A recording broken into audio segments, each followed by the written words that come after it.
doktorin që do të na flasi edhe më gjatë edhe më profesionalisht mbi temën që ne kemi zgjedhur që të flasim sot. Kemi doktor Helidon Nina, drejtor spitali në QSUT tek onkologjiku dhe gjithashtu shef i kirurgjisë, profesor doktor, mirë se erdhe. Mirë se erdhe. Mirë se u gjeta. Doktor, ta nisim pak të statistikat se të gjithë ne kemi kur dëgjojmë që ka shumë raste. Është e vërtet që janë shtuar rastet në Shqipëri të kancerit të gjirit? Atëherë, do e filloja me një përgëzim për ftesën dhe për tematikën që keni zgjedhur, për të vetën arsye sepse kjo problematikë e kancerit të gjirit është gjithmonë, sidomos kur vjen tetori roz, gjithë bëhen një çik më të ndjeshëm. Dhe është mirë ku sa më tepër persona të ndryshëm që kanë lidhje me këtë aktor nga të dyja anët e, le të themi, të patologjisë, pra si ata që merren me shërimin, si ata që vuajnë, si ata që ndihmojnë në të dyja pozicionet, është shumë mirë që flasim. Për 2024, sepse gjithmonë në 2025 në shtator-tetor dalin vlerat që përpunohen nga Instituti i Shëndetit Publik për gjithë 2024, dhe për 2024 numri i kancerit të gjirit është afër 804 grama kancer gjiri, raste të reja që të flasin, dhe 14 burra për prapë me kancer gjiri, sepse kjo patologji ka dhe burrat në vlera shumë të ulta. Te pyetja konkrete që ishte për moshat e reja, gjithmonë një herë është parë që bëhen ca alarme. Jo ashtu moshat e reja e tjerë. Tani unë gjithmonë kam një parim, bazoju atyre që janë numra dhe shifra të dokumentuara dhe të thëna nga ata që merren me këtë punë. Dhe ata personat që merren me këtë punë është Instituti i Shëndetit Publik, ku është regjistri i kancerit, i cili përpunon të dhënat nga çdo qendër mjekësore, spital rajonal, spital qendror, spital privat, klinika private e tjerë në gjithë Shqipërinë. Mjeku i familjes e tjerë, se jo detyrimisht një individ që është prekur nga kanceri i gjirit duhet trajtohet në spitalin tonë e tjerë, por mund të jetë trajtuar jashtë, shkon te mjeku i familjes për hormonoterapi e tjerë. Dhe vlerat reale për moshat e reja gjithmonë janë nga viti në vit edhe me një rënë me 1.9%. Kështu që nuk e di ku i gjejnë këto, se ndonjëherë krijoni çik këto alarme të falsa. Lajmet urbane që nuk janë me statistika. Gjithmonë këtë vit është bë kështu, këtë vit është bë, po vërtetat janë këto. Doktor, gratë kanë frikë të vizitohen? Pse jemi sot, le të themi, kemi frikë, apo ndonjëherë edhe nuk ngushëllohemi me njëri tjetrin? Nuk do thoya kanë frikë, por si është ajo fjala që të gjithë duan ta largojnë ballafaqimin me diçka. Dhe shpeshherë për gratë bëhet sebeb një histori që dëgjojnë, pra në ambientin e tyre rreth e qartë, miqësitë e tyre, ose dhe më tepër gjatë tetorit të roz famshëm. Themi famshëm se ndonjëherë flasin ato që duhet të flasin, bëhet shumë zhurmë e tjerë, por duhet ta thoja në fund, po e them që tani lufta kundër kancerit të gjirit bëhet vetëm në tetor, bëhet gjatë gjithë vitit. Kështu që gjatë këtij muaji tetor shihet një trend nëntori, dhjetori, janari, një rritje të numrit të rasteve, sepse jo janë mamografi të lëvizshme, ndërgjegjësoni çik më tepër se televizori flet e tjerë, janë oferta. Pak dhe media. Po pra, kjo është ndihmë, e thash edhe në fillim, media që bën punën e vet, pra te kjo pjesë. Dhe gratë shkojnë edhe bëjnë një mamografi, bëjnë një eko, bëjnë një vizitë tek mjeku specialist që është në themi që merret me këtë. Do veçoja që mjeku specialist kryesisht janë kirurgët që merren me gjirin. Jo çdo njeri. Pastaj janë onkologët që merren me gjirin, pra kimioterapeutë, radioterapeutë, pastaj në varësi të mundësive dhe mjeku i familjes mund ta bëjë tjerë. Por nëse flasim për mjek specifik është ai që bën vizitën, le të themi cakton ekzamenimet që duhen bërë e tjerë, është kirurgu i gjirit. Që emrat pastaj janë një çik dhe shumë veta i përdorin scenolog X-i e tjerë. Scenolog është sceno nga italisht, scenolog. Breast surgeon nga anglishtja, mastoi thot greku gjirit thonë mastolog. Ne kirurg gjiri mund ta themi. Po vjen nga këto emërtimet edhe kur s'kan lidhje fare me ato që flasin. Kështu që vizita tipike është tek ata që janë kirurg gjiri. Desh një herë në vit. Dhe them që gratë e kanë hequr dal nga dal atë punën e frikës. Sepse frika mund të jetë një vit, po kaloj dhe ky vit e tjerë, dhe kur bëhet ky sensibilizimi shkojnë. Ndonjëherë vinte me vonesë, por shkojnë. Dhe tek shifrat që ne i shohim ndonjëherë pak më të larta ka bëj ky sensibilizim se shkojnë bëjnë një çik vizitë më të hershme, kapet të shkapja e hershme, kanceri i xhirit e tjerë pra e vizitës. Por një diçka do thoja, ajo që ne kryesisht në Shqipëri, po jo vetëm. Shkojmë bëjmë një eko, bëjmë një skaner e tjerë dhe kujtojmë se u shëruam vetëm nga ekzameni. Mbaroj aty. Mbaroj aty. Një kohë që po para se të shkosh tek aparatura duhet të shkosh te mjeku dhe ai duhet të caktojë se çfarë duhet bësh. Kjo është korrektja.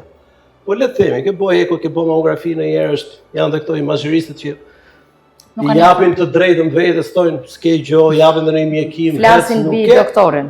Dhe kur vjen puna vetë mas një viti, 2 vjetësh del me një problematik, le të themi 2 cm gjysmë e tjerë që kjo ta kishim parandaluar që në fillim. Që në fillim, sepse mos harrojmë kemi edhe formacione radiopake. Formacione që nuk dalin imazhëri. Janë formacione që ti i shef nga klinika, pra, një klinik, një rrjedhje e thithit në ngjyrë të kuqe, një tërheqje e le të themi e lëkurës. Të pra, shenja që secila nga ne do t'i vëmë re vetë në shumë. Nga pikpamja e vizitës klinike ti jeve mjeku specialiste vëre. Sepse ajo që i thotë, le të themi, pacientit po flas kur ne po kategorizojmë një individ, jo që bën vizitë thjesht, pra, një që dim që kemi një problematik, pra që po vjen që kur shef që ti ngre dorën dhe del që pjesë e lëkurës të rhiqet e tjerë, sidomos ato që janë në sulkus mamar që mamografia dhe mund t'i shpëtoj, se nuk e fut, i shpëton ose dhe nga ekot shpejta mund t'i shpëtoj në një mjek ose në një herë i qunë mastopati, një term përgjithshëm dhe nuk i thot prit shko vizitohu, pra janë ca shenja klinike që nuk i kapi imazhëria. Pra kur i javën. Pra, korrektja është vizit tek mjeku që merret me këtë punë, ai cakton ekzamenimet që do bësh. Pastaj vizita tek mjeku nuk ka të bëjë vetëm sepse detyrimisht duhet të kesh diçka. Po është edhe ajo që është kryesore, anamneza që merret, anamneza familjare. Pra, kur një mjek e pyet individin që ka ardhur për vizitë, se s'po i them pacientës, pra që ka ardhur për vizitë, dhe e thotë që ka kancer gjiri në familje, si nga ana babait, si nga ana nënës, kancer ginekologjik, kancer pankreasi e tjerë, mjekun që merret në punë thotë priti çik, duhet me u testu, duhet me pas a është ngarkuar dhe vizita parë që duhet t'japi vizita me gjenetistin. Pra që merret, bën testet genetike po. Dhe pastaj del, je apo si e portatore një edhe nëse s'ke një problematik në atë moment të gjirit, je apo si e portatore një geni bërca, një bërca 2 që pozitiv për këtë problem. Pra që duhet që janë ato kirurgjitë e famshme që ishin gjiri për të parandaluar një zhvillim e tjerë, pra që mos të vinë gjuhë specifike. Jo, nëse je portatore e geneve bërca 1, bërca 2 pozitiv në mutacionin që kanë këto gene, normalisht gjiri duhet hequr të 2 gjint, sepse mundësia që ti të kesh një kancer gjiri shkon nga 65-75%. Jo vetëm gjiri, por një kategori e caktuar edhe ovaret. Mos shkojmë te fenomeni zholisë. Këtë punë bëri dhe zholia që po e bëri zholia në një kohë që si kirurgjia, si e kam thënë edhe disa herë tjera, që si kirurgjia dhe gjithë elementet tjera ishin bërë të shumë vite përpara. Po e bëri një aktore, kishte kurajën, edhe u bënte të tjerët i çik më të ndërgjegjshëm. Pra, është anamneza te kjo vizitë. Është rikontrolli që do jepet, kur do jetë e tjerë. Është lloji i ekzaminimit që kërkohet. Një gjidens, mamografia nuk është shumë sensitive, mund të kërkosh, le të themi, qoftë elastografin, qoftë rezonancën magnetike. Pra, vizita dhe specialisti ka shumë element të tjerë që nuk mbaron thjesht me eko ose një mamografi ose ajo easy way që zgjedhin shumë njerëz sot që kanë bërë këtë eko, thonë s'kishte gjë, tha ai nuk ka gjë. Dhe kaloi. Doktor, ju thatë nisur nga fjala juaj që thatë gjithmonë ndodh që marrim një përgjigje ose një sugjerim nga ekografisti dhe e mbyllim aty çështjen, nuk shkojmë te doktori ose vim te doktori, vazhdojnë, kanë të njëjtin mendim, domethënë janë konfuz midis diagnozës së ekografistit edhe doktorit dhe paralelisht informacioni i madh në internet. Ju dëmton ju për të bërë punën tuaj, pra keni probleme me pacientët me gjithë ato informacion që lexojnë? Tani, Dr. Google sot bën mrekullia, ChatGPT, po prapë. Është mjeku më vete? Nuk e di të them, por puna me njeriu, po flas te njeriu, jo tek pajisja, pra që të ngelesh robi i saj, pra e tjerë, është themelore. Pra, vizita e mjekut, vizita e gjithë informacioni që ne marrim e tjerë, kanë të bëjnë me atë që janë hapat më korrekte që duhet bëj një individ që ka problematik, që zbulohet dhe që ka problematik në gjirin. Doktor, po mirë, ta kalojmë pak, unë duhet bëj një pyetje personale, njerëzore, edhe profesionale gjithashtu. Ju keni shumë raste të përditshme ose të përmuajshëm, që përballeni jo vetëm me të smurat, por edhe me familjarët. Ka patur në një moment që vërtet i ke thënë vetes, unë si mjeka do t'ja dal, dhe ke shkuar në zyrë, ke pas një moment prekës, a do ja dalim dot bashk? Tani, të përlotesh është njerëzore, pra drama kanë, ose anë emocionale pësën gjithë mjekët, por që tani nuk duhet ta japësh veten tek pacienti, thotë tani ç'a pacienti, po dorëzohet te doktori. Ç'po bëhet. Por që nga historitë që dëgjon ose shumë njerëz e përjetojnë nga mënyra më të ndryshme të tjerë, pa dyshim që mjeku preket, pra ka dhe atë ngarkesën e vetë të tjerë. Por që gjithmonë duhet të jetë njerëzor, duhet t'i ofroj pacientit atë që është më e mira, pra që gjykon që është më e mira, mos t'jetë pjesë e, le të themi, klientelizmave dhe këtyre sekserizmave, shko këtu se këtu del kjo, këtu del e ashtur, dhe bë më të mirë, çfarë di. Po ana emocionale. Kur gabohet është njerëzore, se ai që punon edhe mund të gabojë, po puna është mos të jenë gabimet ato që janë pjesa dëmtuese. Dhe tek e jona gabimet nuk është se janë kaq lehta për t'u kaluar, pra iatrogjenit që ne bëjmë. Por këto mos t'i bëjmë ndërgjegje, kjo është. Doktor, një pyetje të fundit. Cilat janë shenjat që gratë duhet të vënë re vetë në shtëpinë e tyre apo në kushtet e tyre, në mënyrë që të vi sa më shpejt tek ju? Atëherë, mase jam i çik përsëritës te kjo, po ka vlerë. Mosha më ulët që unë kam pasur pacient me kancer gjiri ka qenë 22. Mosha më e lartë, jo këtu 100 vjeç, po jashtë. 80-90 që prik ka sa duash, sepse është rritur jetëgjerësia e tjerë. Ajo që ne themi, që le themi mbi moshën 20 rekomandohet një femër që të bëjë një vizitë tek mjeku specialist, ku aty hartohet çfarë do bëj, cilat do jenë ekzaminimet e tjerë. Nëse ne flasim 39-40 është mirë që tek vizita ose në një eko e tjerë të shtojnë një mamografi. Nëse ka histori familjare ose këto që ne thamë portatore genetike e tjerë bëjnë disa ekzaminime edhe më përpara.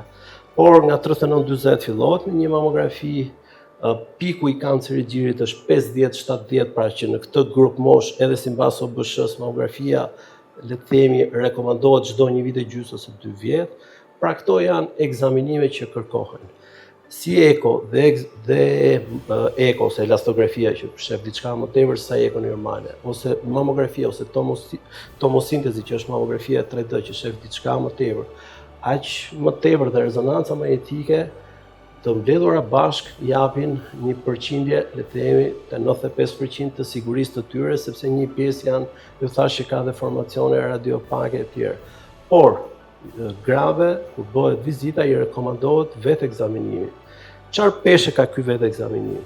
Që janë të këto shenja që ne flasim. Vetë ekzaminimi ka peshën që gruaja një herë në muaj, kuriozisht mbas ciklit dita 2, 3, 4, 5, duhet bëj vetë ekzaminimin e gjirit. Të dali para pasqyrës, të ngrej dorën lart, të ngrej dhe gjirin dhe tithin, sepse ndonjëherë është ky sulkus që janë formacionet aty që të rreqin i çik lëkurën, çofi sjetullat, nëse ka themi ne adenopati ose konglomerat limfonodësh e tjerë, dhe pse e kanë këto peshë, që në qoftë se këto i sheh, le të themi muaji 4 ose muaji 5 nga vizita, dhe doktori ka thënë do vish mbas 1 viti, 1 vit e gjysmë. Mos presi 1 vit e gjysmë, po të shkojmë përpara. Pra këto janë ato shenja tipike që një femër mund të shohë. Pastaj prekja e një mase, tërheqja e lëkurës, sekrecioni nga thithi, ulçerimi ose krijimi i korës së thithit e tjerë, janë shenja tjera që janë më specifike që ka kanceri i gjirit që janë dhe komune, po që e bëjnë një grua detyrimisht pastaj të shkojë. Por ndonjëherë abuzohet kur janë këto të lëkurës, shkojnë te dermatologët, marrin gjithë kremën. Ndonjëherë kur është në një entje e gjirit dhe si skuqe e tjerë, mos e mastitke, pra infeksioni i gjirit në një kohë është karcinoma inflamatore që është më egra nëse ne do flasim që domethënë njëherë bëjnë dhe biopsi për ta drenuar. Edhe ata pseudokirurg që thonë që merren me gjirin, pra ka nga të gjitha, por që Doktor, për ta mbyllur, diagnostikohen me kancerin e gjirit. Ai sa ju ndjeni, është akoma ajo frika duhet ikë jashtë? E kanë besimin në mjekësinë shqiptare, është shtuar besimi në mjekësinë shqiptare? Na ka ndodhur gjithve që në rrethin tonë, kur janë diagnostikuar, gjë e parë që u shkon ndërmend ku do iki, ku do operohem? Nuk e di pse ndodh kjo, por po sepse kanë qenë dhe shumë faktorë që mos themi që ne nuk i kemi pasur, jo ilaçet nuk janë gjitha jo me një teknikë caktuar e tjerë, por gjithmonë më tepër le të themi edhe në vendin tonë janë siguruar ato që janë të nevojshme për të bërë një trajtim të tillë. Pastaj ke edhe shumë që po shkojnë jashtë, bëjnë verifikimin atyre që i kemi thënë ne këtu dhe bëjnë këtu trajtimin. Ajo që unë do sugjeroja do ishte që kanceri i gjirit nuk është lufta ose betejë që mund ta bëjë një mjek i caktuar. Është një grup mjekësh. Pra, pacientët duhet të drejtohen në ato qendra që janë stafet multidisciplinare, pra që është kirurgu që merret me gjirin, onkologu, kimioterapeut, radioterapeut që merren me gjirin, anatomët që merren me gjirin, imazheristët, punonësit social, psikologu, nërës të dedikuar, dietolog, gjenetist, pra ato që le të themi bëjnë thelbin e stafit multidisciplinar. Dhe këto janë qendra në gjithë botën që janë të autorizuara në BE, BAILO, një qendër që mund të trajtojë kancerin e gjirit nëse nuk është qendër e certifikuar. Ti je qendër e certifikuar, duhet të kesh mbi 150 raste të reja në vit. Një kirurg që të jetë i certifikuar, se janë disa kritere, duhet bëjë mbi 50 kirurgji të një kategori e caktuar të tjerë. Tek ne me një kirurgji thonë kam bërë këtë jam tani. Kështu që nëse je në qendrën e dur, nuk duhet të kenë frikë. Dhe ajo që mund t'i themi dhe grave është që sa më herët kapet, aq më shumë mundësi janë. Dhe kanceri i gjirit futet ato problematika që janë trajtueshme. Sepse sot duke qenë që është kanceri i parë te femrat, ose 1/4 gjithë rasteve që nëse ne flasim që kapin patologjitë maligne që kapin femrat, është nga më të studiuarit. Pra kemi nga të mundësi nga të gjitha.